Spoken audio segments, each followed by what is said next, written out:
Hello friends. जो article आज हम डिस्कस कर रहे हैं वो हिंदू में पब्लिश हुआ है 19 जून 2020 को। और आर्टिकल का नाम है mediation in the age of कोविड-19।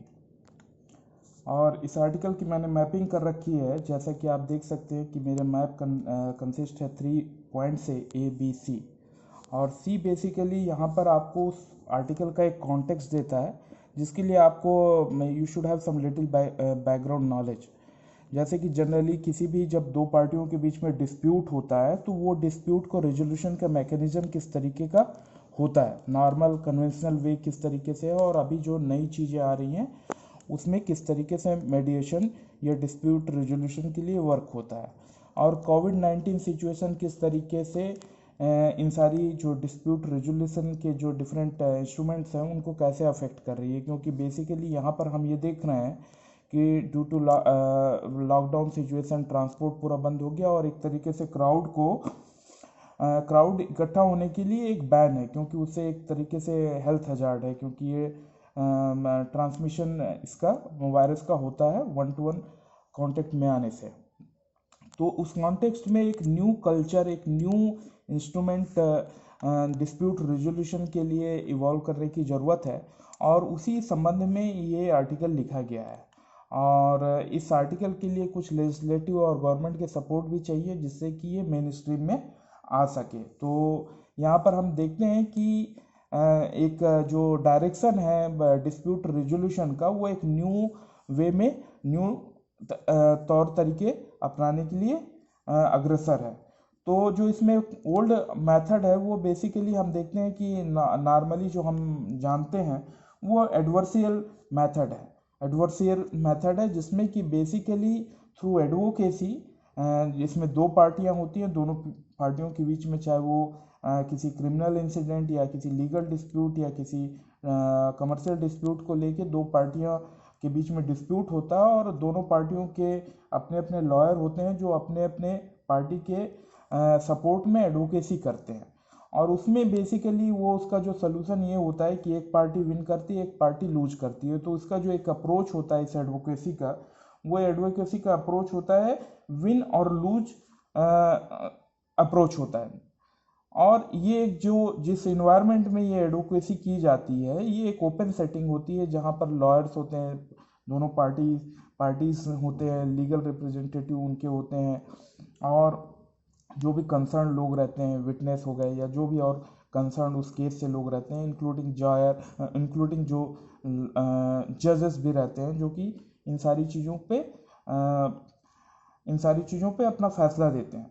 तो ये एक हम देखते हैं कोर्ट रूम सेटिंग जो होती है, ये एक ओपन होती है, ट्रांसपेरेंट होती है, और इसमें एक सेंस ऑफ इमीडिएसी होती है, क्योंकि हम सारी चीज़ें आपके सामने डायरेक्ट और तुरंत की तुरंत वहीं पर होती है। और एक तरीके से डायरेक्टनेस जो इसमें रहता है, एक इमीडिएसी रहती है, और विजिबल रहता है सारे स्टेक होल्डर को कि कहाँ पर किस तरीके से आर्गूमेंट हो रहा है, किसके पक्ष में हो रहा है, किसके विपक्ष में हो रहा है, और किस तरीके से फैसला हो रहा है, और उनके तथ्य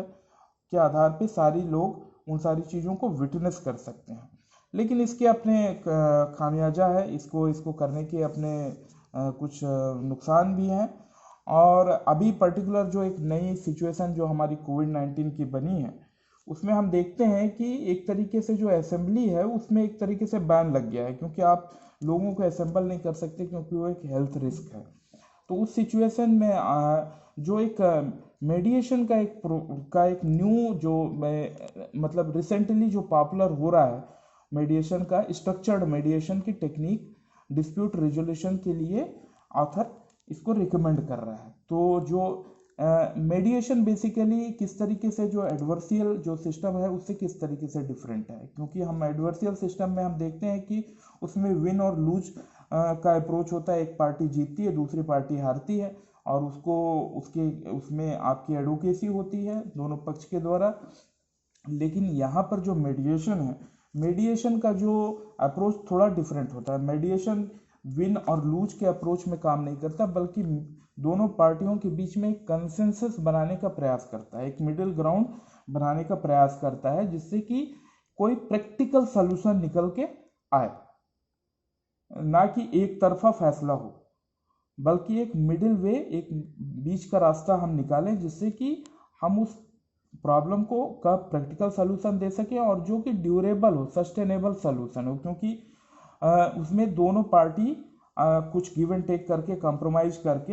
एक बीच का रास्ता निकालते हैं। तो एक तरीके से हम देखते हैं कि अर्लियर टाइम्स में जैसे पंचायत इस तरीके का रोल अदा करती थी, या घर के एल्डर्स जो इस तरीके का रोल अदा करते थे, वही अप्रोच यहाँ पर भी है, लेकिन वो बेसिकली थोड़ा एक स्ट्रक्चर्ड और थोड़ा एक रिफाइंड वे में किया जा रहा है, जिससे कि कई तरीके की जो कई टाइप के डिस्प्यूट होते हैं उनको सॉल्व करने के लिए हम मीडिएशन टेक्निक को हम यूज कर सकें। इसके कोर में, जो मीडिएशन के कोर में जो होता है वो कॉन्फिडेंशियलिटी होता है, क्योंकि यहाँ पर जो मीडिएटर होता है उसके ऊपर में दोनों पार्टी का ट्रस्ट होना चाहिए, क्योंकि ट्रस्ट होने पर ही वो अपनी जो चीज़ें, अपने हिडन जो उनकी जो ड्राइव है, या जो उनके सीक्रेट हैं, या जो उनकी इच्छाएं हैं, या जो वो प्रॉफिट या लेना चाहते हैं या लॉस अपना कम करना चाहते हैं, वो एक तभी वो शेयर कर पाएंगे, तभी सिचुएशन ट्रांसपेरेंट हो पाएगी मीडिएटर के लिए, जब वो उन दोनों के बीच में, मीडिएटर और जो पार्टीज हैं उनके बीच में एक कॉन्फिडेंशियलिटी का एक रिलेशनशिप हो। तो यहाँ पर हम देखते हैं कि एक ह्यूमन एस्पेक्ट आता है, क्योंकि आप किसी के ऊपर में ट्रस्ट या कॉन्फिडेंशियलिटी कैसे डेवलप करते हो, और उसके लिए क्या मैकेनिज्म है, और उसको कैसे, किस तरीके से इंस्टीट्यूशनलाइज किया जा सकता है, जिससे कि एक मीडिएशन की स्ट्रक्चर्ड फॉर्मेट हम क्रिएट कर सकें। तो यहाँ पर एक कॉन्फिडेंशियलिटी का एक फैक्टर है जो कि वेरी इंपॉर्टेंट है, और इसके कोर में मीडिएशन, जो स्ट्रक्चर्ड मीडिएशन है, जो डिस्प्यूट रेजोल्यूशन के लिए एक नया इंस्ट्रूमेंट आया है, उसकी कॉन्फिडेंशियलिटी उसके कोर में है। ये बेसिकली मीडिएटर क्या करता है, वो दोनों पार्टीज के जो इंटरेस्ट है, कोर इंटरेस्ट है, उनको अनकवर करता है। वो ये समझता है कि दोनों पार्टियों के इंटरेस्ट कहाँ पर लाई करता है, और उनके इंटरेस्ट में किस तरीके से क्लैश हो रहा है, और कैसे वो सिचुएशन को में मिडिल ग्राउंड निकाला जा सकता है। और इसके लिए वो दूसरे दोनों पार्टियों के खुद सजेशन भी लेता है, जिससे कि वो उसमें उस सलूशन के लिए स्टेक होल्डर भी हो सके, और इस तरीके से वो एक प्रैक्टिकल सलूशन ऑफर करता है जिसमें कि दोनों पार्टी एग्री होते हैं अपने डिस्प्यूट रिजोल्यूशन के लिए। तो ये एक उसका एक फॉर्मेट है जो कि मीडिएशन का, और चूंकि अभी जो कन्वेंशनल जो एडवर्सियल सिस्टम है वो उतना सफल नहीं है, उतना प्रैक्टिस में नहीं हो पा रहा है, क्योंकि लॉकडाउन सिचुएशन में। तो ये एक अप्रोच, मीडिएशन के अप्रोच के थ्रू डिस्प्यूट का रिजोल्यूशन हो सकता है। लेकिन इसमें कई और दूसरे पहलू हैं, जैसे कि एक ऑनलाइन मीडिएशन की बात चल रही है, क्योंकि ये मीडिएशन हम ऑनलाइन के थ्रू भी कर सकते हैं। तो ऑनलाइन मीडिएशन जब हम करते हैं, तो ये क्यों ऑनलाइन मीडिएशन हमारे लिए उतना रिक्वायरमेंट हो गया, क्योंकि अभी कोविड-19 की सिचुएशन है, एक फिजिकल असेंबली में बैन लगा हुआ है, और ऑनलाइन के थ्रू हम उस प्रॉब्लम को डील कर सकते हैं। और इस ऑनलाइन मीडिएशन के लिए और मीडिएशन इटसेल्फ के लिए एक लेजिस्लेटिव बैकिंग हो गई है, गवर्नमेंट भी इसको सपोर्टिव है, और जो इसके स्टेक होल्डर हैं, पर्टिकुलरली लॉयर्स या जो जुडिशरी के जो अदर कंपोनेंट हैं, they are also in favour of mediation, and particularly for online mediation, क्योंकि ये कन्वीनियंट है दोनों पार्टी के लिए, क्योंकि ये अब आप अपने टाइम के हिसाब से आप इसको अपने हिसाब से, टाइम के हिसाब से आप इसको सेट कर सकते हो, और कॉस्ट इफेक्टिव है, क्योंकि इसमें आपको विजिट करने की ज़रूरत नहीं है एक जगह से दूसरी जगह की, आप अपने घर पे रह के ऑनलाइन के थ्रू आप मीडिएटर से या दूसरे पार्टी से आप इंटरेक्ट कर सकते हो, और ये आपके समय को बचाता है, क्योंकि ये एक पर्टिकुलर टाइम पे होता है, जिससे कि दूसरी एक्टिविटी आपकी अफेक्ट नहीं होती, तो ये एफिशिएंट यूज है आपका टाइम का। और दूसरा क्या होता है कि लेस इमोशनल भी होता है, क्योंकि जिसमें आप दूसरे पार्टी को, जिससे आपका डिस्प्यूट है, उसको आप फेस टू फेस नहीं हो रहे हो, उसको आप स्क्रीन के थ्रू देख रहे हो, तो जो इमोशनल रिएक्शन होता है, या उसके इमोशनल रिएक्शन की वजह से जो हम डिसीजन लेते हैं,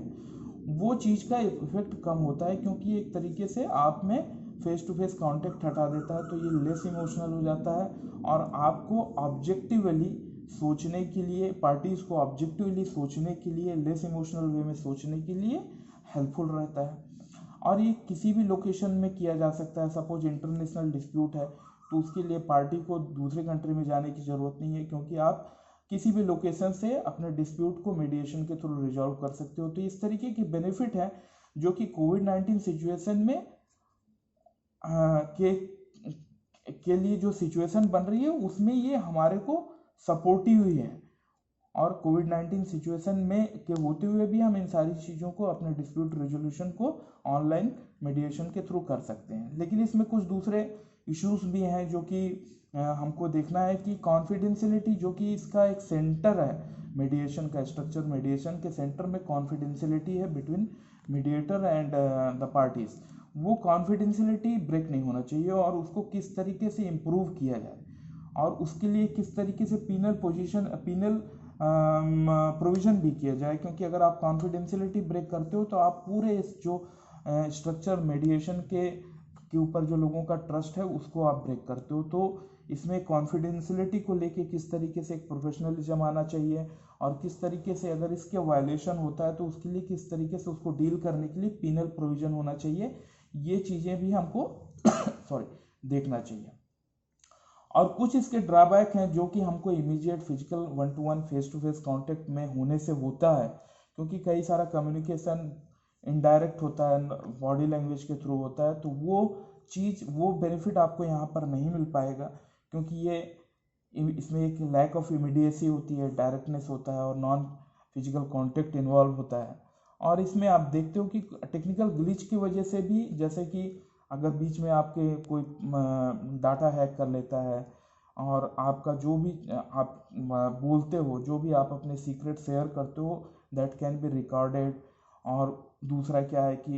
इंटरनेट जो बैकबोन है उसमें अगर कोई ग्लिच होता है तो आप प्रॉपरली सुन नहीं पाते हो, देख नहीं पाते हो। तो उसके कई फैक्टर, उसके लीगल इम्प्लीकेशन भी हैं कि किसी आदमी ने ढंग से सुन नहीं पाया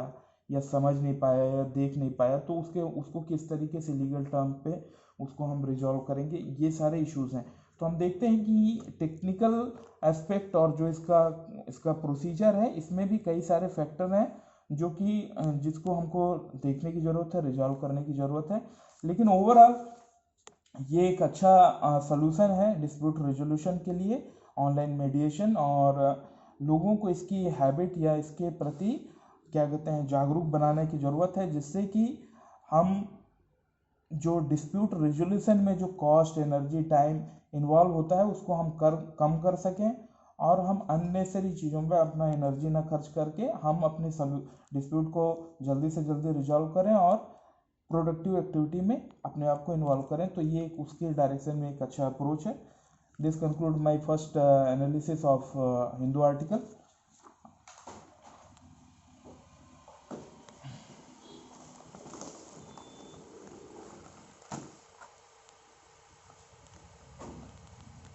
Now I will go to the editorial of Hindu. Editorial का टाइटल है एट द हाई टेबल। ये उस कॉन्टेक्स्ट में लिखा गया है कि अभी इंडिया का जो रिसेंटली इंडिया सेलेक्टेड हो गया है नॉन परमानेंट मेंबर के लिए सिक्योरिटी काउंसिल का, जो कि एक अपने आप में एक बड़ा अचीवमेंट है। क्योंकि ये एक सिक्योरिटी काउंसिल जो होती है वो एक डिसीजन मेकिंग ऑर्गेनाइजेशन है यूनाइटेड नेशन का। और इस सिक्योरिटी काउंसिल में अगर चूंकि भारत ट्राई भी कर रहा है परमानेंट मेंबर बनने का, लेकिन अगर वो नहीं पॉसिबल हो रहा है, मेन टाइम अगर वो नॉन परमानेंट मेंबर भी बन रहा है तो भारत के लिए एक बहुत बड़ा अचीवमेंट है। तो ये एक उसका क्या कहते हैं, हम देखते हैं कि ये इवेंट अचीवमेंट भारत ने लिया है और ये उसी के ऊपर में बना हुआ एक एडिटोरियल है। इसके बैकग्राउंड में हमको देखना है कि हमको वी शुड अवेयर कि यूनाइटेड नेशन क्या है, यूनाइटेड नेशन का रोल क्या है, सिक्योरिटी काउंसिल उसमें किस तरीके से अपना रोल अदा करती है, जनरल काउंसिल क्या है, नॉन परमानेंट मेंबर कैसे सेलेक्ट होते हैं। तो ये हमको एक जनरल अवेयरनेस इसके बारे में यूनाइटेड नेशन या उसके different organ, particularly Security Council, इन सारी चीज़ों के बारे में हमको मालूम होना चाहिए। फिर दूसरा हम ये देखते हैं कि सिक्योरिटी काउंसिल में जो सिक्योरिटी काउंसिल के जो बिग 5 मेंबर्स हैं, जो कि परमानेंट मेंबर हैं, जिनके पास में वीटो पावर है, वो किस तरीके से सिक्योरिटी काउंसिल में रिफॉर्म को जो लाने के लिए दूसरे कंट्री पर्टिकुलरली इंडिया के द्वारा जो प्रयास हो रहा है कि सिक्योरिटी काउंसिल को एक्सपेंड किया जाए, क्योंकि अभी जो जिस जिस बैकग्राउंड में सिक्योरिटी काउंसिल बना था, जिस बैकग्राउंड में बिग 5 सेलेक्ट किए गए थे, वो बैकग्राउंड अब काफ़ी चेंज हो गया है, क्योंकि अब इंडिया भी पहले जैसा नहीं रहा। India also become a big powerful country, और इस तरीके से हमारा भी एक रिप्रेजेंटेशन होना चाहिए, ये इंडिया की डिमांड है। तो इस तरीके से सिक्योरिटी काउंसिल के रिफॉर्म को लेके भारत ही नहीं, बहुत दूसरे कंट्रीज की भी बहुत समय से डिमांड चल रही है, और किस तरीके से जो सिक्योरिटी काउंसिल के परमानेंट मेंबर हैं उसको रजिस्टर कर रहे हैं, और they are unwilling to reform security council. और हमको ये भी देखना चाहिए कि अवेयर होना चाहिए कि सिक्योरिटी काउंसिल जो मेंबर हैं अभी, वो किस जो अभी चेंजिंग रियलिटी है, जो ग्लोबल ऑर्डर चेंज हो रहा है, और ये ओल्ड ऑर्डर के वेस्टीज हैं बेसिकली। तो अभी जो न्यू रियलिटी ग्लोबल लेवल पे हो रही है, इकोनॉमिक मिलिट्री टर्म्स पे, उसमें क्या ये सिक्योरिटी काउंसिल उतनी रिप्रेजेंटेटिव है वर्ल्ड ऑर्डर को लेके, ये एक क्वेश्चन हमको उसके लिए अवेयर होना चाहिए। फिर हमको देखना चाहिए कि किस तरीके से यूएस चाइना राइवलरी धीरे धीरे बढ़ रही है। पहले ये यूएस और सोवियत संघ के बीच में हुआ करती थी, अब now it is going towards US China के बीच में। और कोविड-19 सिचुएशन ने किस तरीके से जो पॉलिटिकल सिचुएशन या इकोनॉमिक व्यवस्था को चेंज किया है, और किस तरीके से टेररिज्म एक ग्लोबल इशू है। तो ये पूरा एक कॉन्टेक्स्ट है जो कि आईआर का स्टूडेंट जिसको लेके अवेयर होगा, वो अवेयरनेस इसमें एक्सपेक्टेड है इस आर्टिकल को अप्रिशिएट करने के लिए। तो ये जो इवेंट है कि जब भारत को नॉन परमानेंट मेंबर बनाया गया सिक्योरिटी काउंसिल के लिए, दिस इज फॉर 2 years है। और एडिटोरियल कहता है कि ये भारत के लिए सिग्निफिकेंट डिप्लोमेटिक विक्ट्री है, क्योंकि जो जनरल असेंबली के 193 मेंबर हैं उसमें से 184 ने भारत के सपोर्ट में वोट दिया, और भारत के अलावा मैक्सिको, नॉर्वे, आयरलैंड भी सिक्योरिटी काउंसिल के नॉन परमानेंट मेंबर के तौर पे सेलेक्ट हुए हैं। तो ये इसके बैकग्राउंड में अगर आप देखें कि भारत के क्या क्या रोल था यूएनओ में, और भारत ने किस तरीके से अपने परमानेंट मेंबरशिप के लिए जो कन्वेंसिंग भी की, और भारत का किस तरीके से वहाँ पर एक सिग्निफिकेंस है, वो भी हमको समझने की ज़रूरत है। तो हम देखते हैं कि भारत ने India sought support based on its commitment to multilateralism and reform. तो भारत को जो 184 सपोर्ट मिला है, 184 कंट्रीज का सपोर्ट मिला है, वो भारत ने सपोर्ट किस बेसिस में मांगा? भारत ने सपोर्ट इस बेसिस में मांगा कि भारत ने अपना कमिटमेंट जो मल्टीलेटरलिज्म के लिए है और रिफॉर्म के लिए है, वो भारत ने दूसरे कंट्रीज के सामने उसको शो किया और बताया कि हमारा कमिटमेंट किस तरीके से है मल्टीलेटरलिज्म के लिए और रिफॉर्म के लिए। तो ये कन्वेंसिंग के लिए भारत का एक जो सपोर्ट मांगने का जो ग्राउंड था, ये था। फिर भारत ने कैंपेन लॉन्च किया कि जो खासकर जो पीस कीपिंग मिशन होते हैं यूएनओ के, उसके मैंडेट को लेके ट्रांसपेरेंसी लाने के लिए, क्योंकि आप देखते हो कि कई पूरे वर्ल्ड में कहीं ना कहीं डिस्प्यूट चलते रहता है, विद इन कंट्री भी चलते रहता है, सिविल वॉर भी चलते रहता है। तो वहाँ पर पीस को इन्फोर्स करने के लिए United nation peace keeping force भेजता है, जिसमें कि भारत एक बहुत बड़ा कंट्रीब्यूटर भी है। तो लेकिन उसका मैंडेट जो होता है, जो सिक्योरिटी काउंसिल तय करती है कि जो यूएन की फोर्स जा रही है वो एक्चुअली जाके वहाँ क्या करेंगे। तो ये इस मैंडेट को लेके काफ़ी सारी चीज़ें रहती हैं, कई इसमें प्रेशर रहते हैं, कई इसमें हिडन चीज़ रहती हैं। उसको लेके भारत का कहना था, भारत ने डिमांड की, कैंपेन लॉन्च किया कि वो जो मैंडेट है उसमें ट्रांसपेरेंट होना चाहिए। हमें मालूम होना चाहिए कि यूएन के फोर्स क्या करने के लिए वहाँ पर जा रही है। और इंडिया ने एक कम्प्रिहेंसिव कन्वेंशन इंटरनेशनल टेररिज्म पे लाने के लिए दबाव डाला। तो हम ये देखते हैं कि इंडिया कई लेवल पे जो इंडिया के अचीवमेंट है, रिसेंट अचीवमेंट है, उसके बैकग्राउंड में हम देखते हैं कि इंडिया ने अपनी जो कंट्रीब्यूशन है उसको शो किया। फिर इंडिया ने वो जो वहाँ पर यूएनओ में हो रहा है उसमें ट्रांसपेरेंसी लाने की मांग की। फिर इंडिया ने डिमांड किया कि इंटरनेशनल टेररिज्म में एक कम्प्रिहेंसिव कन्वेंशन होना चाहिए, क्योंकि टेररिज्म भी एक ग्लोबल डिजीज है।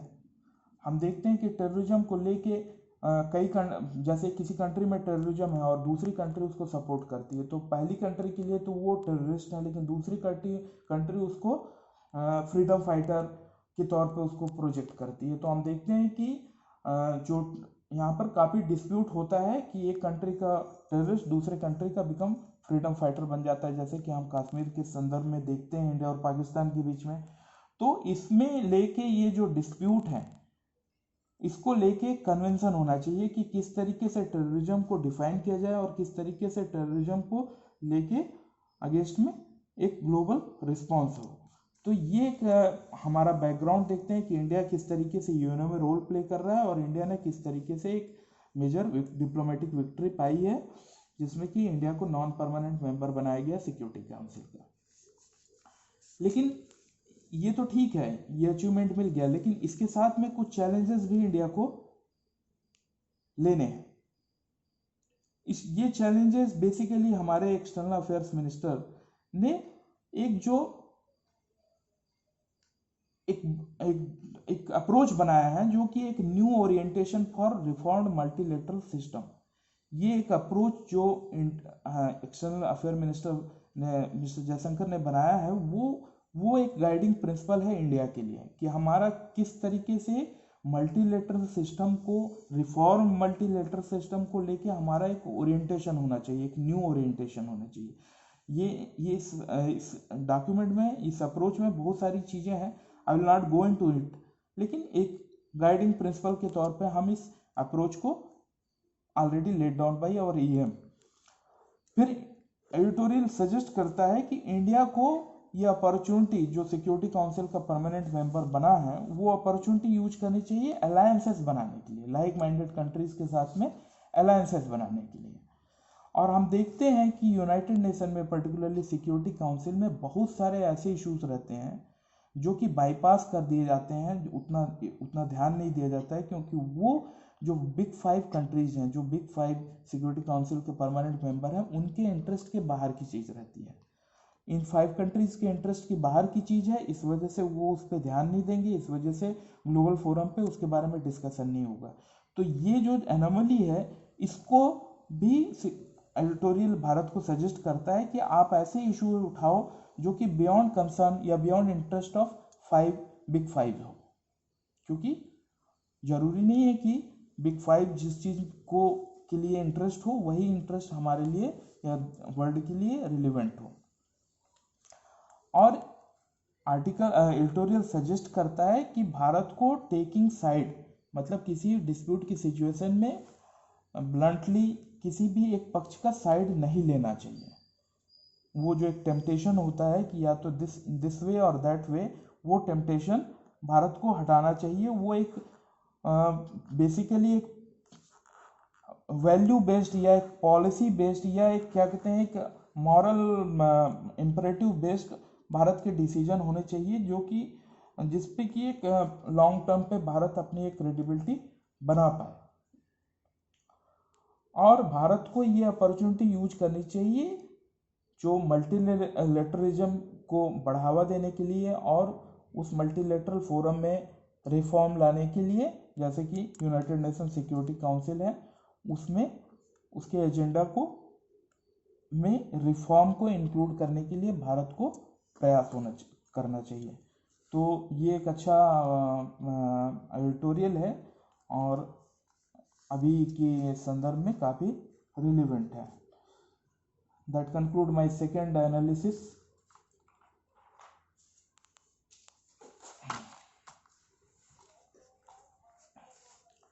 ये जो थर्ड आर्टिकल आया है, ये थर्ड आर्टिकल है, कॉलम है Galwan postscript to a tragedy by a Nirupama Rao, जो कि भारत की पहले फॉर्मर फॉरेन सेक्रेटरी रह चुकी हैं और एम्बेसडर और चाइना की भी रह चुकी हैं। और again it is published on same date. तो इसमें इसकी भी मैपिंग मैंने कर रखी है। इसमें इस आर्टिकल को अप्रिशिएट करने के लिए हमें बैकग्राउंड मालूम होना चाहिए। जैसे कि अभी हम देखे हैं कि रिसेंट अनफॉर्चुनेट किलिंग हुई है इंडियन सोल्जर्स की in Galwan valley by treacherous Chinese soldier, और किस तरीके से 1962 इंडिया और चाइना के बीच में वार हुआ, और किस तरीके से इंटरनेशनल सिचुएशन चेंज हो रही है। अभी यह करंट इंटरनेशनल सिचुएशन कैसे बदल गई है या उसका ट्रेंड क्या है, किस तरीके से चेंज हो रही है, और इन सारी चीज़ों में भारत का लॉन्ग टर्म अप्रोच क्या होना चाहिए। तो एक जनरल अवेयरनेस इसके लिए रिक्वायर्ड है। आई होप कि आप में होगी। और ये हम देखते हैं कि एक डायनेमिक्स हो रही है, एक new dynamics, new factors introduce हो रहे हैं इंडिया चाइना के रिलेशनशिप में। तो ये आर्टिकल बेसिकली जो अभी रिसेंट जो अनफॉर्चुनेट किलिंग हुई इंडियन सोल्जर्स की, उसके इम्पैक्ट को और उस इम्पैक्ट से किस तरीके से इंडिया का फ्यूचर में रिस्पॉन्स होगा उसको एनालाइज करता है। तो हम ये इम्पैक्ट को एनालाइज करने के पहले हम ये देखते हैं कि जो इंडिया और चाइना के बीच में जो क्लैश है, ये जो वार लाइक सिचुएशन है, ये काफ़ी पुरानी है। 50-60 से लेके अभी तक ये चला आ रहा है 2020 तक में। तो there is a continuity between India and China related to territorial dispute. लेकिन समय चेंज हो गया। अब इंडिया भी जो पहले 60s में जो इंडिया था, वो इंडिया 2020 में वो इंडिया नहीं है, ना ही चाइना भी वैसा है। तो हमको ये देखना है कि हालांकि कंटिन्यूटी है दोनों कंट्री के बीच में डिस्प्यूट को लेके, लेकिन दोनों कंट्री की strength over a period change हो गई है। और हम ये भी देखते हैं कि किस तरीके से चाइना का, जैसा कि अगर आप यस्टरडे का आर्टिकल देखें, किस तरीके से आपने देखा था कि चाइना का लेके किस तरीके से ग्रांड डिजाइन है, और किस तरीके से चाइना ने नेपाल में अपने रोड बनाए हैं, और किस तरीके से इंडिया को नेपाल से भी प्रॉब्लम होने की संभावना है, और कोविड-19 सिचुएशन किस तरीके से ग्लोबली और पर्टिकुलरली इंडिया को इकोनॉमिकली अफेक्ट कर रही है उसके क्या इफेक्ट हैं। तो ये बेसिकली जो एट प्रेजेंट जो टर्बुलेंट टाइम जो चल रहा है, वो उसका एक हमको अंडरस्टैंडिंग है, उसकी एक अप्रिशिएशन है। तो ये जो रिसेंट किलिंग हुआ, इससे भारत और चाइना के जो बायलैटरल रिलेशनशिप है वो काफी सीरियसली अफेक्ट होंगे, ऐसा आर्टिकल कहता है। क्योंकि ये अफेक्ट होगा आपका ट्रेड में, ये अफेक्ट होगा कि इन्वेस्टमेंट में, और ये अफेक्ट होगा ऐसे एरिया में जहां पर नेशनल सिक्योरिटी रिलेवेंट है। इंडिया और चाइना के बीच में काफी ट्रेड होता है, that is going to be affected by this event. Chinese investment वो भी, उसको भी लेके भारत अलाउ नहीं करेगा। अभी रिसेंट एक कॉन्ट्रैक्ट भी कैंसिल किया गया है, और भारत के अंदर से भी ये चीज़ें चल रही हैं कि चाइनीज़ गुड्स का बहिष्कार किया जाए। तो ये चूंकि ये एक इवेंट हो रहा है, उससे एक पब्लिक का कंसर्न है, और वो किसी भी तरीके से चाइना से अपने ट्रेड को लेके या इन्वेस्टमेंट को लेके जो संबंध है वो बनाना नहीं चाहते हैं, और वो दोनों चीज़ें बायलैटरल रिलेशनशिप में हम देखेंगे कि वो डाउन साइड जाएंगी। और भारत ये भी सिक्योरिटी कंसर्न को लेके भी सजग रहेगा, क्योंकि जो क्रिटिकल इंफ्रास्ट्रक्चर है जैसे टेलीकॉम में, पर्टिकुलरली 5G को लेके, जिसमें कि हुए एक कंटेंडर हो सकता है, उसको भारत हो सकता है कि अलाउ ना करे, क्योंकि वो हमारे पूरे डेटा या हमारी चीज़ को चाइनीज़ तक पहुंचा सकते हैं, और वो भारत के लिए एक बड़ा सिक्योरिटी थ्रेट है। तो हम देख रहे हैं कि ये एक रिसेंट जो किलिंग है उसका बायलैटरल रिलेशनशिप में किस तरीके से इफेक्ट पड़ेगा, उसकी किस तरीके से इम्प्लीकेशन है ट्रेड में, इन्वेस्टमेंट में, और भी वो एरिया में जो कि नेशनल सिक्योरिटी के हिसाब से इम्पोर्टेंट है। और हम ये दूसरी चीज़ आर्टिकल ये कह रहा है कि इसकी वजह से लीडरशिप के लेवल पे, टॉप लीडरशिप के लेवल पे कांटेक्ट नहीं हो पाएगा, क्योंकि दोनों कंट्री अपने अपने पोजीशन को स्ट्रेंथन करेंगे और दोनों एक दूसरे से मिलना नहीं चाहेंगे, दे विल अवॉइड, तो कांटेक्ट नहीं होगा, but that is okay, because अगर हम as per article that is not that much important at this stage, लेकिन आर्टिकल ये कह रहा है कि diplomatic channel should continue, must continue, क्योंकि इससे हम एक दूसरे की कंसर्न, एक दूसरे से बात करके वो कम्युनिकेशन हमारा ब्रेक नहीं होगा। और इसके साथ ही आर्टिकल ये कह रहा है कि ये जो रिसेंट किलिंग है इसका इंटरनेशनल इम्प्लीकेशन भी है, क्योंकि ये जो पोजीशन है, ये जो इंडिया की जो अभी चाइना को लेके एम्बिगुअस पोजीशन थी, क्योंकि इंडिया का एफर्ट ये था कि वो चाइना को एंटागोनाइज ना करे,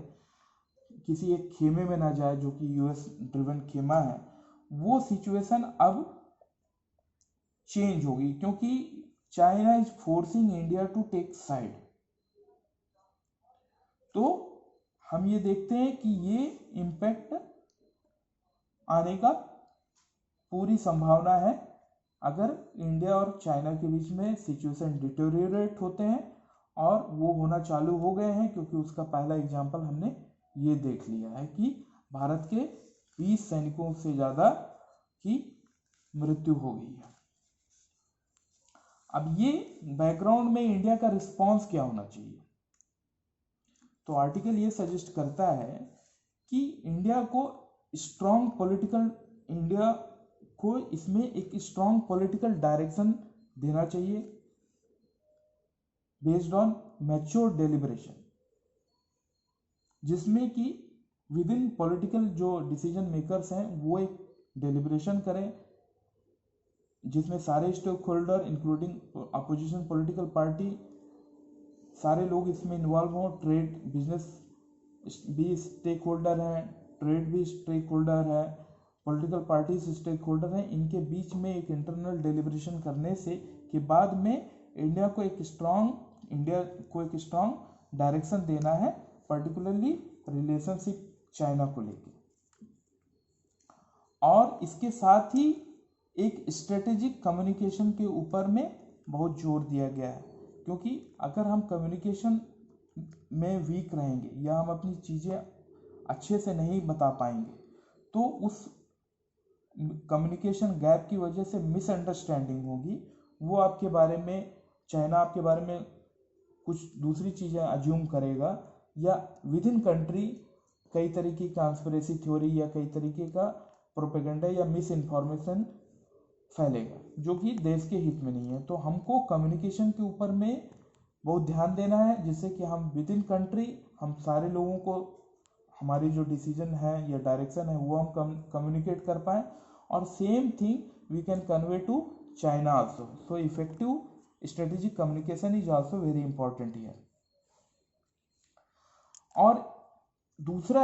आर्टिकल कहता है कि इंडिया को रिजोल्यूट रहना है, स्ट्रांग रहना है अपनी टेरिटरी के डिफेंस के लिए। तो आर्टिकल का सजेशन है कि मिलिटरीली इंडिया को बिल्कुल भी लैकिंग नहीं होना है, और we have to match Chinese 1-1 at the front, और किसी भी तरीके से मिलिटरीली वीकनेस चाइना के रिस्पेक्ट में नहीं आने देनी है। इसके साथ ही आर्टिकल ये कहता है कि हमें टाइमली जो एलएसी में जो डिमार्केशन है, जिसमें कि एम्बिग्यूटी है, जिसमें कि परसेप्शन डिफरेंस है, उसका एक अर्ली डिमार्केशन करना चाहिए और उसको एक अर्ली टाइमली इम्प्लीमेंट करना चाहिए। इसके अलावा आर्टिकल ये सजेस्ट करता है कि जो इंडिया का जो एक डिफेंसिव पोस्चरिंग था, पर्टिकुलरली जो इंटरनेशनल अलायंस में शामिल होने को लेके या अपनी बात उतना इफेक्टिवली ना कहने के लिए, अपने इंटरेस्ट को उतना डायरेक्टली ओपनली ना कहने के लिए, वो चीज़ें इंडिया को अब छोड़नी चाहिए, क्योंकि हमारे पास एक स्ट्रेटेजिक स्ट्रेंथ है। वो स्ट्रेटेजिक स्ट्रेंथ ये है कि India is having 130 crore people, लोग हमारे स्ट्रेंथ है। इंडिया में डेमोक्रेसी है। इंडिया में आप देखते हो कि चाइना एक डेमोक्रेटिक कंट्री नहीं है, एक अथॉरिटेरियन कंट्री है, और चाइना का जो बॉर्डर डिस्प्यूट है, वो बॉर्डर डिस्प्यूट उसके पूरे नाइबरिंग कंट्री से है। तो भारत को जो इंडिया के साथ में चाइना का जो इंडिया के साथ में जो डिस्प्यूट है उसको एग्जाम्पल के तौर पे दूसरे नाइबरिंग कंट्री जो चाइना के हैं उनके सामने देख शो करना चाहिए, और उससे चाइना का जो अग्रेसिव टेंडेंसी है एक्सपेंसिस्ट सॉरी वो उसको आगाह करना चाहिए कि किस तरीके से चाइना अपनी टेरिटरी को एक्सपेंड करना चाह रहा है, किस तरीके से वो हेजमोन का काम करना चाह रहा है। तो ये एक अवेयरनेस भारत को चाइना की दूसरे नाइबरिंग कंट्री में लेके जाना चाहिए। फिर भारत को जो उसका स्ट्रेटेजिक एडवांटेज है, we have got the talent, we have got the huge manpower, we are democratic free country, जो कि चाइना में नहीं है। इस वजह से चाइना का एक ग्लोबल परसेप्शन काफ़ी पुअर है। जो सॉफ्ट पावर जो इंडिया कमांड करता है वो चाइना नहीं कमांड करता है, तो वो चीज़ भारत को यूज करनी चाहिए। दूसरा जो खासकर मैरीटाइम जियोग्राफी में जो खासकर जो जहाँ से अगर आप सी लेन की बात करें तो ये स्ट्रेट ऑफ मलक्का, ये भारत को के लिए इसको इस भारत की जो जियोग्राफी है जियोग्राफिकल एडवांटेज को यूज करके ये चोक पॉइंट को भारत को यूज करना चाहिए, जिससे कि चाइना को एक सी लेन जो ट्रेड के लिए कॉमर्स के लिए यहाँ पर भारत उसको ब्लॉक कर सके। क्योंकि यहाँ पर अगर लैंड में खासकर हिमालयन बॉर्डर में अगर चाइना ने अपना एडवांटेज बिल्डअप किया हुआ है, क्योंकि वो पहले से वहाँ पर रोड और ये सारी चीज़ें वो बना के वो somehow they are in advantages position, उस एडवांटेज को हम नेवल फोर्स के द्वारा स्ट्रेट ऑफ मलक्का में काउंटर कर सकते हैं। क्योंकि इसी पाथ के थ्रू चाइना में पूरा शिपिंग होता है। अगर हमने यहाँ पर उनको रोक दिया, इसमें हमारा अंडमान निकोबार आइलैंड में जो स्ट्रेटेजिक कमांड है वो काफ़ी हेल्पफुल हो सकता है। यहाँ पर हमने रोक दिया तो चाइना का पूरा ट्रेड उससे अफेक्ट होगा। तो हमको ये देखना है कि आपका चाइना का एक एडवांटेज इस एरिया में अगर है तो इस एरिया में उसका एडवांटेज नहीं है, और यहाँ पर इंडिया का एडवांटेज है, तो हम इस एडवांटेज को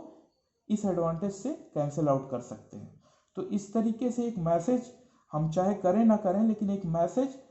चाइना को जाना चाहिए कि अगर आपने इस एरिया में कुछ किया तो आपके implication naval area naval side में इस एरिया में होंगे।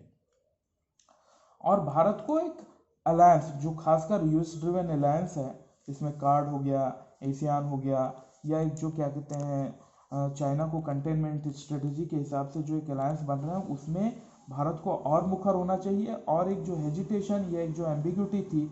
जो भारत की, उसको छोड़ना चाहिए और प्रोएक्टिवली तरीके से अलायंस में शामिल होना चाहिए, जो कि बेसिकली डिजाइंड है चाइना को कंटेनमेंट करने के लिए। क्योंकि हम देख रहे हैं कि China is now becoming aggressive. Meanwhile Bharat को अपनी मिलिट्री स्ट्रेंथ और खासकर मैन्युफैक्चरिंग में अपनी कैपेसिटी बढ़ाती रहनी चाहिए, क्योंकि जो चाइना का बेसिकली जो एडवांटेज है वो एडवांटेज वो डिराइव करता है अपनी मैन्युफैक्चरिंग कैपेसिटी से, और उस मैन्युफैक्चरिंग कैपेसिटी को वो basically supply world over supply करता है अपने कॉस्ट एडवांटेज के साथ में। तो वो उस लाइन पे भारत उसको रिप्लिकेट कर सकता है और अपनी कैपेसिटी मैन्युफैक्चरिंग साइड में, मिलिटरी साइड में ओवर ए पीरियड डेवलप करके चाइना के थ्रेट को डील कर सकता है। तो ये एक अच्छा आर्टिकल है जो कि काफ़ी लर्नेड व्यक्ति के द्वारा लिखा गया है, और इसमें हम देखते हैं कि जो भारत और चाइना के बीच में जो डायनामिक्स हैं रिलेशनशिप के, वो किस तरीके से उस अनफॉर्चुनेट किलिंग की वजह से अफेक्ट हुए हैं। और भारत, ये आर्टिकल भारत को सजेस्ट करता है कि भारत को अब एम्बिग्यूटी या हेजिटेशन छोड़ के अपनी कैपेसिटी के ऊपर रिलाई करके उसको स्ट्रेंथन करके चाइना को के साथ में